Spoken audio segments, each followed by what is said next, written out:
reigning, most loving, mere folly, then hey, ho, the holly. This life is most jolly. Hello, everybody, and welcome back to the Wheel of Shakespeare Challenge. Hope you all had a good Thanksgiving and looking forward to the holidays. We'll have a couple more rounds before we break for the holidays. I think this week, this Saturday, and the following Saturday. After that, it's I'm gonna have plans, and we'll go on hiatus after next week until the new year. But hopefully, we'll have two good rounds this week and next week. Before the end of the year, I am here with Robert, John, Henry, Sheila, and Maggie to perform impromptu performances of the works of Shakespeare, randomly chosen by the Wheel of Shakespeare. Our first monologue today will be performed by Henry. He's up first, and then Robert is on deck. He will go after Henry. Oops, messed up the layout here.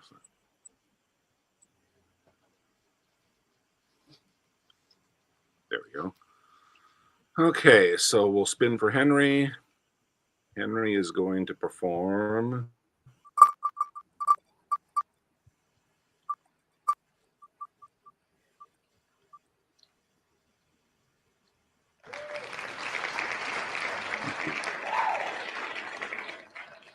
sorry, I'm having technical difficulties here. I can't see. Okay, it's the Macbeth. This is the dagger I see before me. Is that 2-1? Oh, man. Act 2, Scene 1, is it?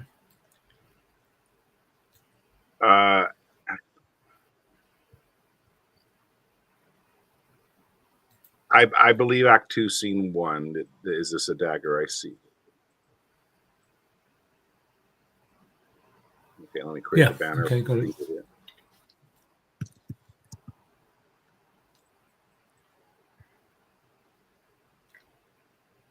Okay, there we go. Whenever. Is this a dagger which I see before me, the handle toward my hand? Come, let me touch thee. I have thee not, and yet I see thee still. Art thou not, fatal vision, sensible to feeling as to sight? Or art thou but a dagger of the mind, a false creation, proceeding from the heat-oppressed brain? I see thee yet in form as palpable as this which now I draw. Thou marshallest me the way that I was going, and such an instrument I was to use. Mine eyes are made the fools of the other senses, or else worth all the rest. I see thee still, and on thy blade and dudgeon gouts of blood, which was not so before. There's no such thing. It is the bloody business which informs thus to mine eyes. Now o'er the one half-world nature seems dead, and wicked dreams abuse the curtained sleep. Witchcraft celebrates pale Hecate's offerings, and withered murder alarmed by his sentinel, the wolf whose howl his watch thus with his stealthy pace, with Tarquin's ravishing strides towards his design, moves like a ghost. Thou sure and firm set earth, hear not my steps which way they walk, for fear thy very stones prate of my whereabout, and take the present horror from the time which now suits with it. While I threat, he lives. Words to the heat of deeds too cold breath gives. Oh, I go, and it is done. The bell invites me. Hear it not, Duncan, for it is a knell that summons thee to heaven or to hell. and see. Okay, great job, Henry. Thank you for that. So, Robert, you're up now. Maggie is on deck. Maggie will go after Robert does. And I get the text from where? From MIT or from where? Oh, let's see. Yeah, MIT is the one that I recommend to use. So if you're on this one. Okay. So we want Merchant of Venice. Certainly my conscience will serve me to flee from the Jew. Merchant of Venice, Act 2, Scene 2. I believe it's the top of the scene. I'm not seeing the merchant under. Oh, there it is. Okay, so whenever you're Okay, so it's I'm sorry, Act 2, Scene what? Act 2, Scene 2, I believe. Okay, and it's Lancelot. Okay, certainly my conscience, right. Okay. Let's try to get this legible. Certainly my conscience will serve me to run from this Jew, my master. The fiend is at mine elbow and tempts me, saying to me, Gobbo, Lancelot Gobbo, good Lancelot, or good Gobbo, or good Lancelot Gobbo, use your legs, take the start, run away.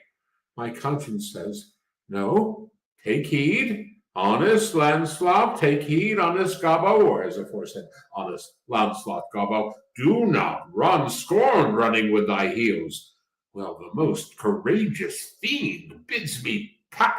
Via, says the fiend, away, says the fiend, for the heavens, rouse up, a brave mind, says the fiend, and run.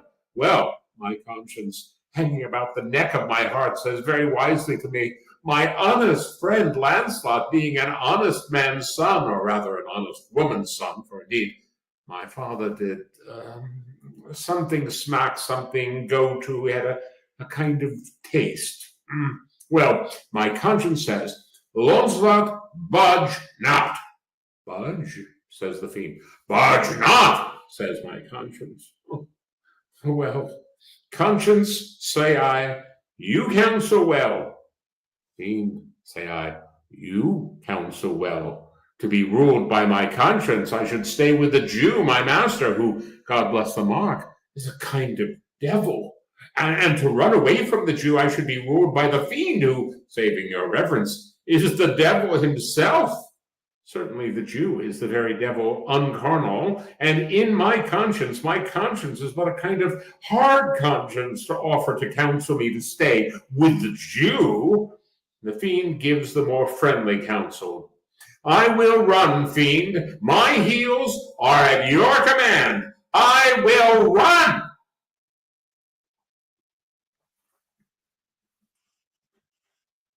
Okay, great.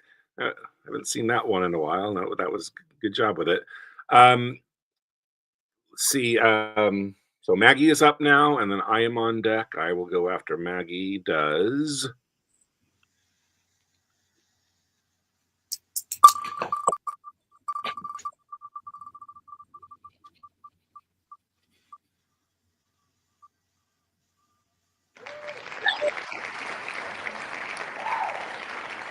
Queen Margaret. If ancient, okay, Richard III. 4-4. Okay. There's, this is fabulous. Yeah, there's a Duchess has two lines that interrupts, but you can just skip that. You can have a I will. Believe me, I will. Okay. I'll roll right over her. 4, 4, 3, 4, 4, 4.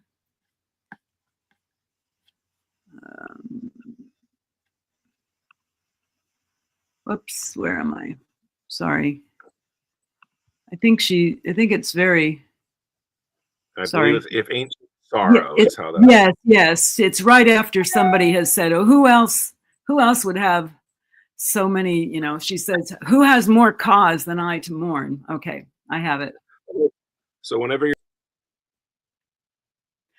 If ancient sorrow be most reverend, give mine the benefit of seniority, and let my woes frown on the upper hand. If sorrow can admit society, tell o'er your woes again by viewing mine. I had an Edward, till a Richard killed him.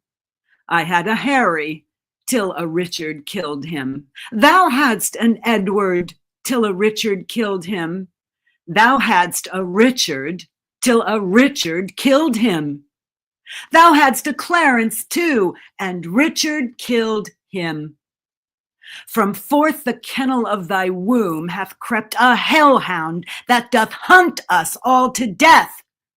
That dog that had his teeth before his eyes to worry lambs and lap their gentle blood, that foul defacer of God's handiwork, that excellent grand tyrant of the earth that reigns in galled eyes of weeping souls, thy womb let loose to chase us to our graves.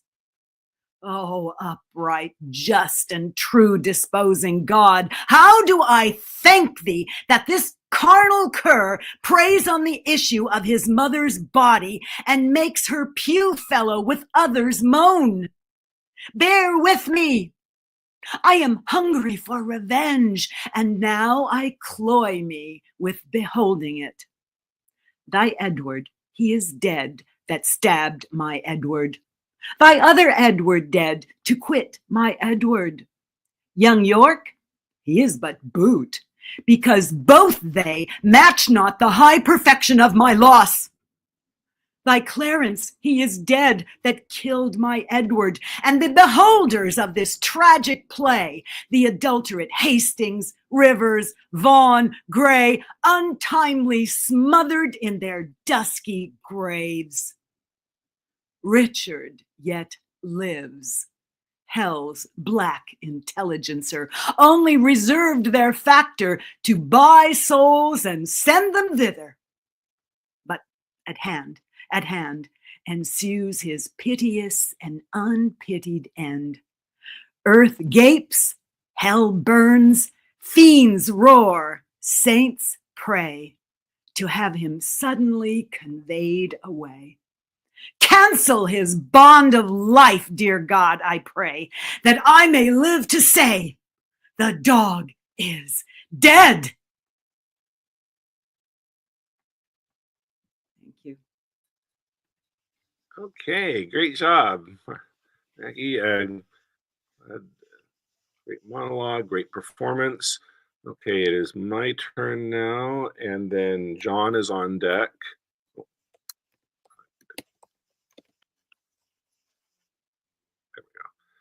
Okay, so John is on deck. We'll go after I go with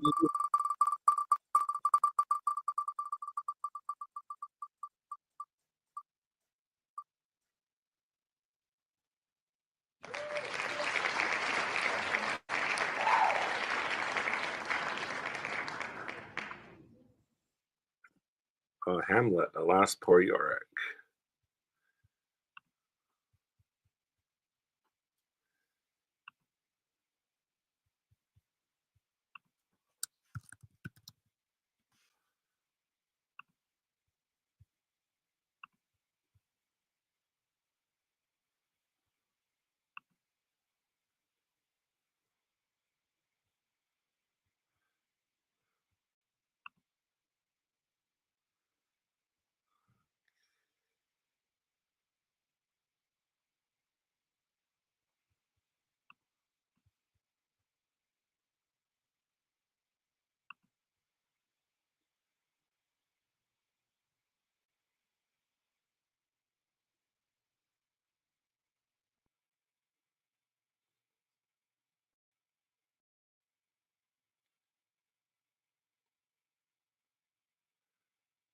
Sorry, I'm having trouble.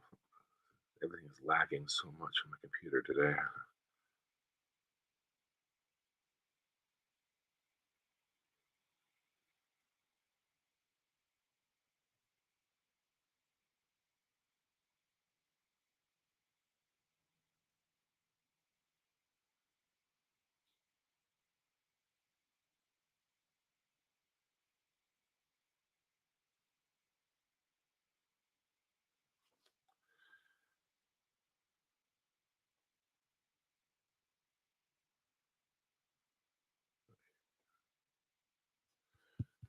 sorry about that.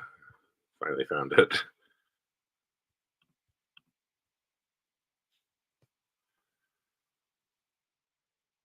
Alas, poor Yorick.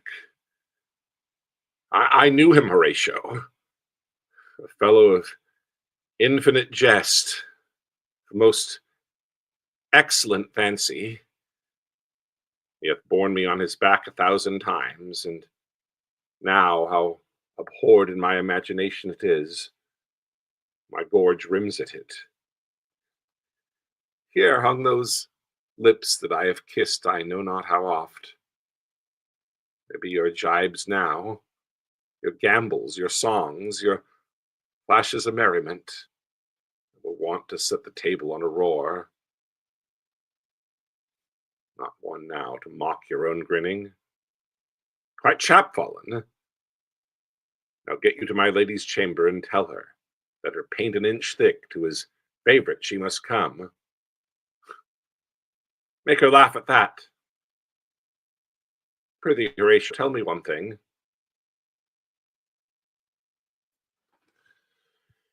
Okay.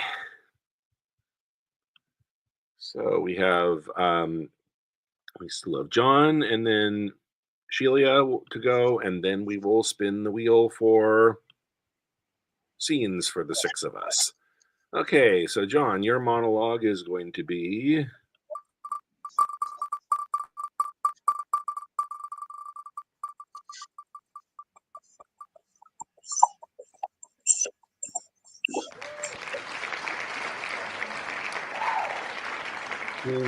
the St. Crispin's Day.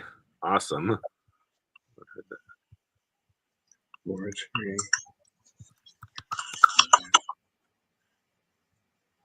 I love this one.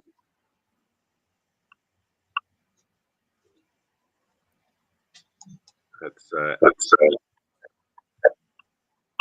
Act 5, Scene 4. So whenever you're ready. Okay, what is the first line again, please? What's he that wishes so? Okay.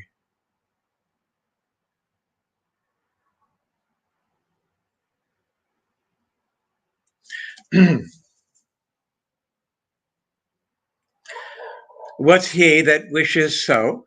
My cousin Westmoreland. No, my fair cousin. If we are marked to die, we are enow to our country lost. And if to live, the fewer men, the greater share of honor. God's will. I pray thee, wish not one man more. By Jove, I am not covetous for gold, nor care I who doth feed upon my cost. It yearns me not if men my garments wear. Such outward things dwell not in my desires. But if it is a sin to covet honor, I am the most offending soul alive. No faith, my coz, wish not a man from England God's peace. I would not lose so great an honor as one man more, methinks, would share from me for the best hope I have. Oh, do not wish one more. Rather proclaim it. Westmoreland, through my host, that which he hath doth stomach to these fields. Fight to this fight, let him depart. His passport shall be made, and crowns for convoy put into his purse. Who would not die in that man's company that fears his fellowship to die with us? This day is called the Feast of Crispian. He that outlives this day and comes safe home will stand a tiptoe when the day is named, and rouse him at the name of Crispian. He that shall live this day and see old age will yearly on the vigil feast his neighbors, and say, tomorrow is St. Crispian. Then will he strip his sleeve and show his scars, and say, these wounds I had on Crispin's day. Old men forget, yet all shall be forgot. But he'll remember with advantages what feats he did that day, and then shall our names, familiar in his mouth as household words, Harry the King, Bedford and Exeter, Warwick and Talbot, Salisbury and Gloucester, but in their flowing cups freshly remembered. This story shall be the good man teach his son, and Crispian shall ne'er go by from this day to the ending of the world, but we in it shall be remembered. We few, we happy few, we band of brothers. For he today that sheds his blood with me shall be my brother, be he ne'er so vile. This day shall gentle his condition. And gentlemen in England now abed shall think themselves accursed they were not here, and hold their manhoods cheap, whiles any speaks that fought with us upon St. Crispin's Day.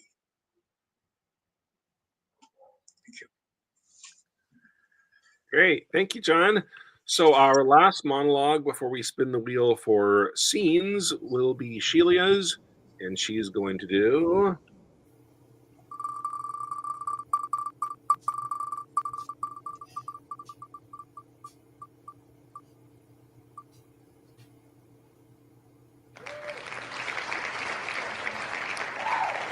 Hamlet's advice to the players. I believe Act 3, Scene 2. I believe that's the top of the scene. Speak the speech. Now, do you want me to go all the way until the players exit? Sure. Okay, very good. I'm ready. Okay, whenever you're ready. Speak the speech, I pray you, as I pronounced it to you trippingly on the tongue. But if you mouth it as many of your players do, I had as lief the town crier spoke my lines. Nor do not saw the air too much with your hand thus, but use all gently, for in the very torrent tempest, and as I may say, the whirlwind of passion, you must acquire and beget a temperance that may give it smoothness. Oh, it offends me to the soul to hear a bustious, periwig-pated fellow tear a passion to tatters, to very rags, to split the ears of the groundlings who, for the most part, are capable of nothing but inexplicable dumb shows and noise. I would have such a fellow whipped for o'erdoing termagant. It out Herod's Herod, pray you, avoid it. Be not too tame neither, but let your own discretion be your tutor. Suit the action to the word to the action, with the special o'erstep not the modesty of nature, for anything so overdone is from the purpose of playing, whose end both at the first and now was and is to hold, as 'twere, the mirror up to nature, to show virtue her own features, scorn her own image in the very age and body of the time, his form and pressure. Now this is overdone, or come tardy off, though it make the unskilled laugh, cannot but make the judicious grieve, the censure of the which one must in your allowance o'erweigh a whole theatre of others. Oh, there be players that I have seen play and heard others praise that highly, not to speak it profanely, that neither have the accent of Christians, nor the gait of Christian, pagan, nor man, have so strutted and bellowed, that I have thought some of nature's journeymen had made men, and not made them well. They imitated humanity so abominably. Oh, reform it altogether. And let those that play your clown speak no more than is set down for them, for there be of them that will themselves laugh, to set on some quantity of barren spectators to laugh too. Though in the meantime, some necessary question of the play be then to be considered. That's villainous, and shows a most pitiable ambition in the fool that uses it. Go you, make ready. Scene. Great. Thank you, Shelia. Thank you, everybody, for good performances with the monologues today. Now let's move on to our Wheel of Scenes of Shakespeare. So we need roles for the 6 of us. Our first scene is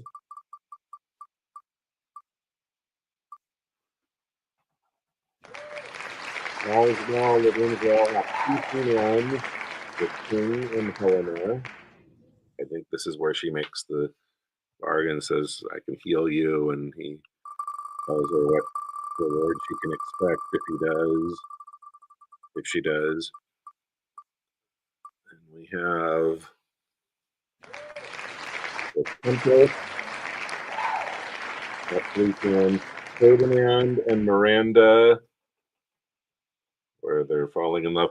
And Prospero comes in for a couple lines. We'll just cut him so that it does not let him break the continuity of the dialogue between Ferdinand and Miranda. And then, last but not least, we'll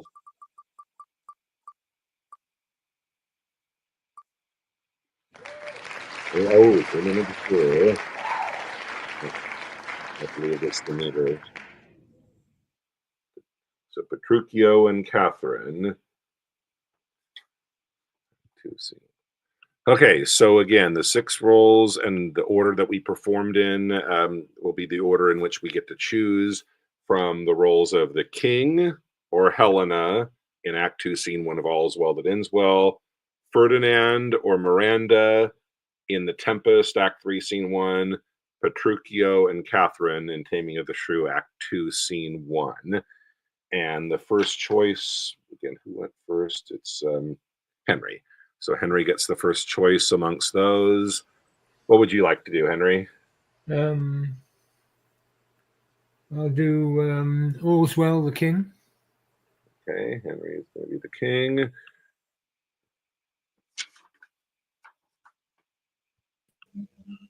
Robert, what would you like? I'll take Petruchio. Okay, Robert will take Petruchio.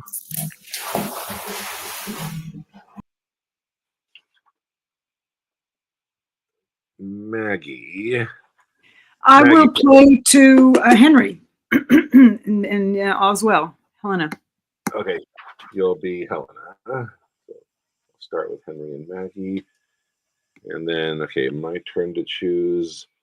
I'll take Ferdinand.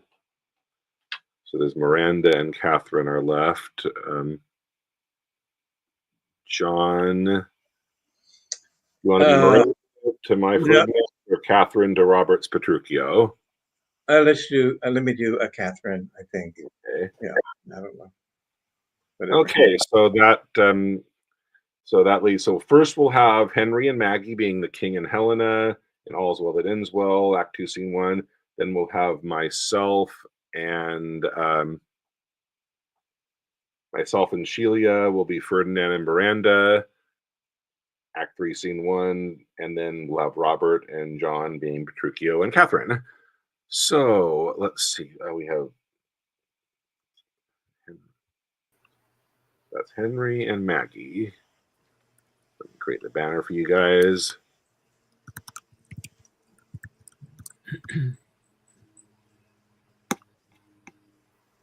Okay, so whenever you two are ready.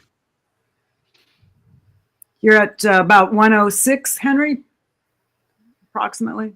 Yeah, now fair one. Yes, thank you.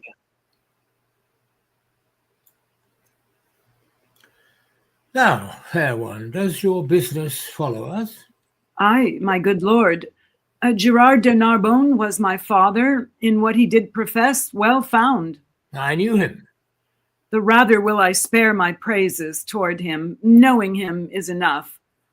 On's bed of death, many receipts he gave me, chiefly one, which, as the dearest issue of his practice and of his old experience, the oily darling, he bade me store up as a triple eye, safer than mine own two, more dear.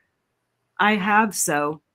And hearing your majesty is touched with that malignant cause wherein the honor of my dear father's gift stands chief in power, I come to tender it and my appliance with all bound humbleness.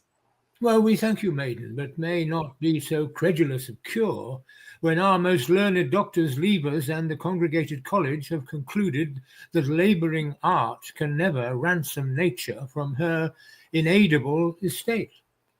I say we must not so strain our judgment or corrupt our hope to prostitute our past cure malady to empirics, or to dissever so our great self and our credit, to esteem a senseless help when help past sense we deem. My duty then shall pay me for my pains. I will no more enforce mine office on you, humbly entreating from your royal thoughts a modest one to bear me back again. I cannot give thee less to be called grateful. Thou thought'st to help me, and such thanks I give as one near death to those that wish him live. But what at full I know, thou know'st no part, I knowing all my peril, thou no art. What can I do can do no hurt to try, since you set up your rest 'gainst remedy. He that of the greatest works is finisher oft does them by the weakest minister. So holy writ in babes hath judgment shown, when judges have been babes. Great floods have flown from simple sources, and great seas have dried when miracles have by the greatest been denied. Oft expectation fails, and most oft there where it most promises. And oft it hits where hope is coldest, and despair most fits. I must not hear thee. Fare thee well, kind maid. Thy pains not used must by thyself be paid. Proffers not took be thanks for their reward. Inspired merit so by breath is barred. It is not so with him that all things knows, as 'tis with us that square our guess by shows. But most it is presumption in us when the help of heaven we count the act of men. Dear sir, to my endeavors give consent, of heaven, not me, make an experiment. I am not an impostor that proclaim myself against the level of mine aim, but know I think, and think I know most sure my art is not past power nor past your cure. Are you so confident? Within what space hopest thou my cure? The greatest grace, lending grace, ere twice the horses of the sun shall bring their fiery torture his diurnal ring, ere twice in murk and occidental damp moist Hesperus hath quenched his sweet sleepy lamp, or 24 times the pilot's glass hath told the thievish minutes how they pass, what is infirm from your sound parts shall fly, health shall live free, and sickness freely die. Upon thy certainty and confidence, what darest thou venture? Tax of impudence, a strumpet's boldness, a divulged shame traduced by odious ballads. My maiden's name seared otherwise, nay, worse, if worse, extended with vilest torture, let my life be ended. Methinks in thee some blessed spirit does speak his powerful sound within an organ weak. And what impossibility would slay in common sense? Sense saves another way. Thy life is dear, for all that life can rate worth. Name of life in thee hath estimate, youth, beauty, wisdom, courage, all that happiness and prime can happy call. Thou this to hazard needs must intimate, skill infinite or monstrous desperate. Sweet practicer, thy physic I will try, that ministers thine own death, if I die. If I break time or flinch in property of what I spoke, unpitied, let me die, and well deserved, not helping, death's my fee. But if I help, what do you promise me? Make thy demand. But will you make it even? Aye, by my sceptre and my hopes of heaven.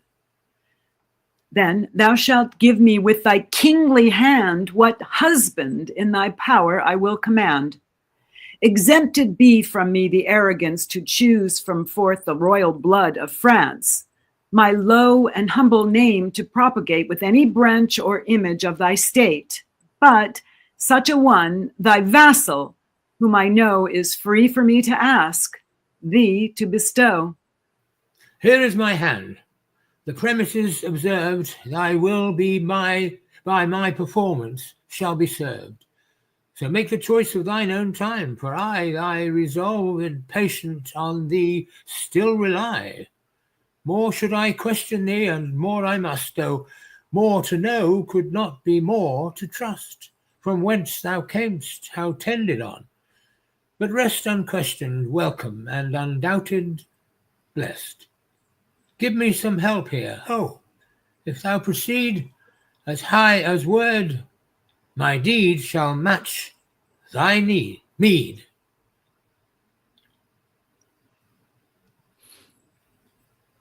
So there.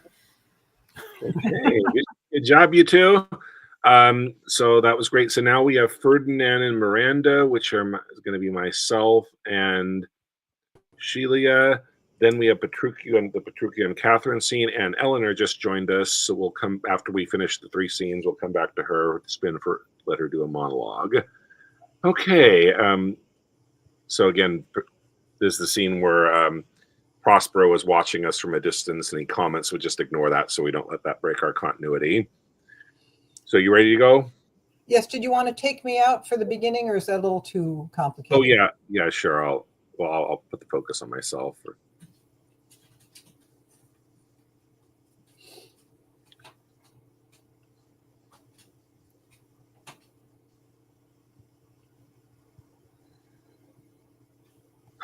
There be some sports are painful, and their labor delights in them sets off. Some kinds of baseness are nobly undergone, and most poor matters point to rich ends. This my mean task could be as heavy to me as odious, but the mistress which I serve quickens what's dead, and makes my labors pleasures.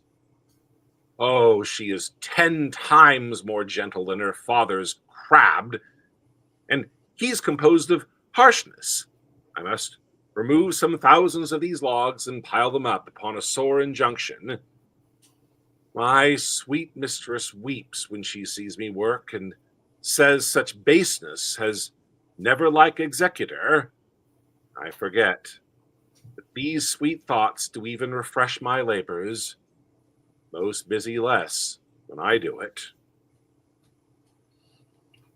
Alas, now, pray you, work not so hard. Would the lightning had burnt up those logs that you are enjoined to pile. Pray, sit it down and rest you. When this burns, 'twill weep for having wearied you. My father is hard at study. Pray now, rest yourself. He's safe for these 3 hours. Oh, most dear mistress, the sun will set before I shall discharge what I must strive to do. If you'll sit down, I'll bear your logs the while. Pray give me that. I'll carry it to the pile. No, precious creature, I had rather crack my sinews, break my back, than you should such dishonor undergo, while I sit lazy by. It would become me as well as it does you, and I should do it with much more ease, for my good will is to it, and yours it is against.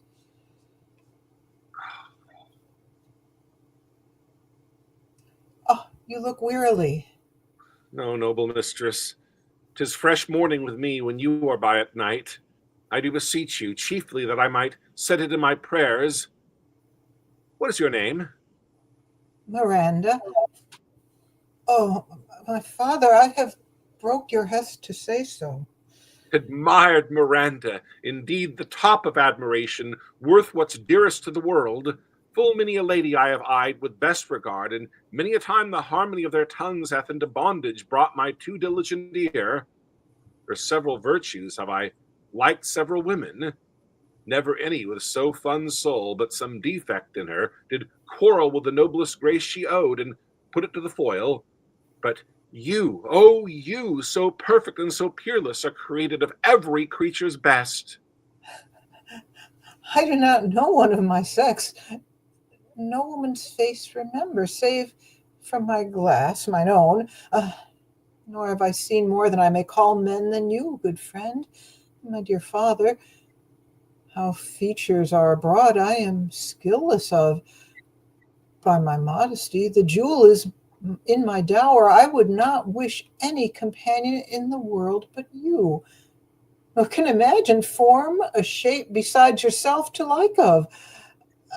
But I prattle something too wildly. My father's precepts I therein do forget. I am in my condition a prince, Miranda. I do think a king. I would not so, and would no more endure this wooden slavery than to suffer the flesh fly blow my mouth. Hear my soul speak. The very instant that I saw you did my heart fly to your service. There resides to make me slave to it, and for your sake am I this patient logman. Do you love me? O heaven, O earth, bear witness to this sound, and crown what I profess with kind event if I speak true, if hollowly invent what best is boded me to mischief. I, beyond all limit of what else in the world, do love, prize, honor you. I am a fool to weep at what I am glad of. Wherefore weep you?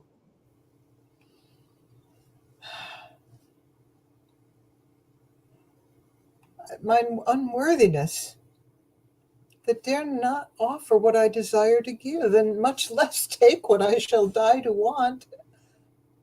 But this is trifling, and all the more it seeks to hide itself, the bigger bulk it shows. Hence, bashful cunning, and prompt me, plain and holy innocence. I am your wife, if you will marry me. If not, I'll die your maid. To be your fellow you may deny me, but I'll be your servant, whether you will or no. My mistress dearest, and I must thus humble ever. My husband, then? Ay, with a heart as willing as bondage, heir of freedom. Here's my hand. And mine, with my heart in it, and now farewell till half an hour hence. 1,000,000. Okay, that's great. Whee! So, lastly, we have, well, not lastly, because Eleanor just joined us. The last scene, Petruchio and Catherine. That again, that's Robert and John. Oh, did we lose Robert? Oh, no, here he is. Okay. Okay, so we have Petruchio and Catherine, and then we will go back to the wheel to spin for a monologue for Eleanor, and then we'll call it a day. So whenever you two are ready, Petruchio and Catherine. Okay. Good morrow, Kate. For that's your name, I hear. Well, have you heard, but something hard of hearing. They call me Catherine, they do talk of me.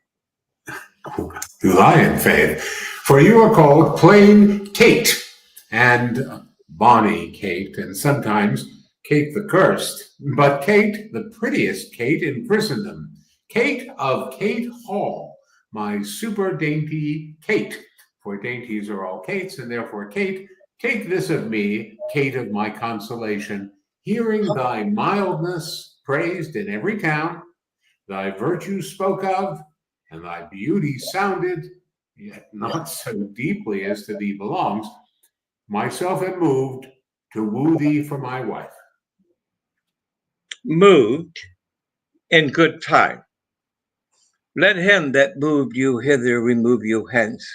I knew you at the first, you were a movable. Why, what's a movable? A joined stool. Thou hast hit it. Come, sit on me. Okay, I lost it. Where are we? Asses are made to bear, and so are you. Women are made to bear, and so are you. Not such jade as you, if me you mean. Alas, good Kate, I will not burden thee, for knowing thee to be but young and light. Too light for such a swain as you to catch, and yet as heavy as my weight should be. Should buzz. Well ta'en, and like a buzzard. O slow-winged turtle, shall a buzzard take thee? Aye, for a turtle as he takes a buzzard. Come, you wasp. In faith, you are too angry. If I be waspish, best beware my sting. My remedy is then to pluck it out. Aye, if the fool could find it where it lies. Who knows not where a wasp does wear his sting? In his tail. In his tongue, Whose tongue? yours, if you talk of tales. And so farewell. What? With my tongue in your tail? Nay, come again. Good Kate, I am a gentleman. That I'll try. I swear I'll cuff you if you strike again. So may you lose your arms. If you strike me, you are no gentleman. And if no gentleman, why then no arms? A herald, Cato, put me in thy books. What is your crest? A coxcomb? A combless cock, so Kate will be my hen. No cock of mine, you crow to like a craven. Nay, come, Kate, come. You must not look so sour. It is my fashion when I see a crab. What? Here's no crab, and therefore look not sour. There is. Then show it me. Had I a glass, I would. Oh, well, what? You mean my face? Well aimed of such a young one. Now, by St. George, I'm too young for you. Yet you are withered. 'Tis with cares. I care not. Nay, hear you, Kate, in sooth you scape not so. I chafe you if I hurry. Let me go. No, not a whit. I find you passing gentle. 'Twas told me you were rough and coy and sullen, and now I find report a very liar. For thou art pleasant, gamesome, passing courteous, but slow in speech, yet sweet as springtime flowers. Thou canst not frown, thou canst not look askance, nor bite the lip as angry wenches will, nor hast thou pleasure to be cross in talk, but thou with mildness entertainst thy wooers.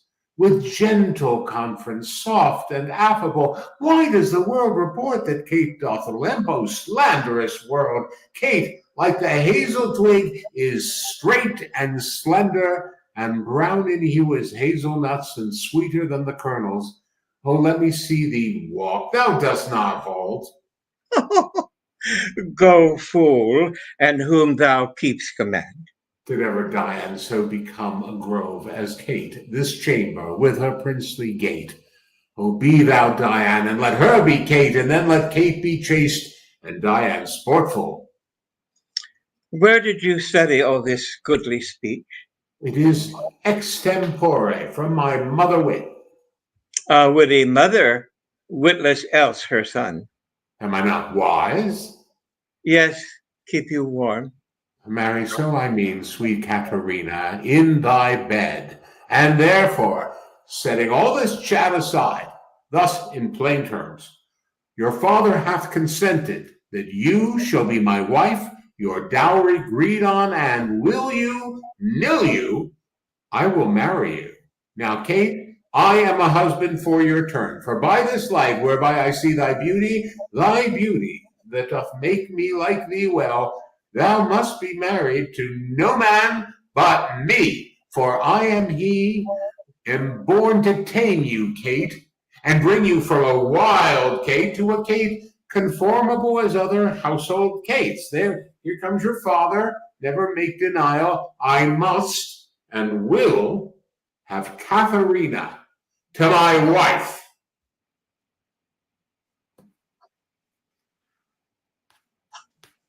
Okay. Good job, you guys. So, all right. So, lastly, we have Eleanor joined us late. We'll spin to get her monologue for her. Okay, so Eleanor is going to do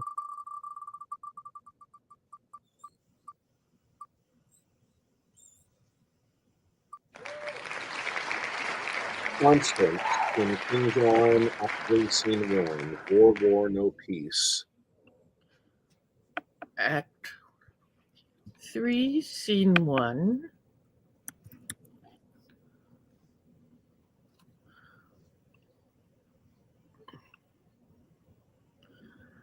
I Whenever see gone to be married, gone to swear a peace. Is it at the beginning or is it later on? That's another monologue that we have on the wheel. I think it's different from this one. I see the correct one. Okay, good. So whenever you're ready. Okay. Let's see.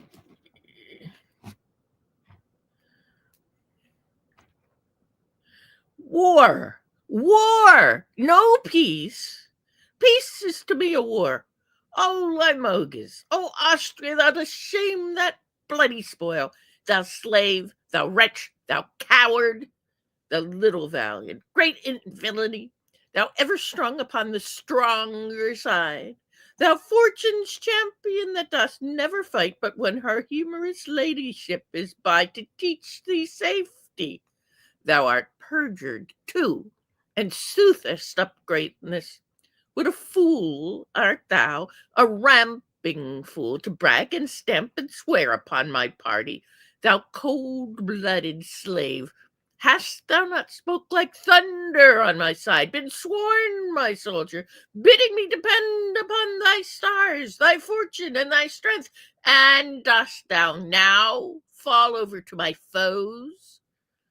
Thou wear a lion's hide, doff it for shame, and hang a calfskin on those recreant limbs.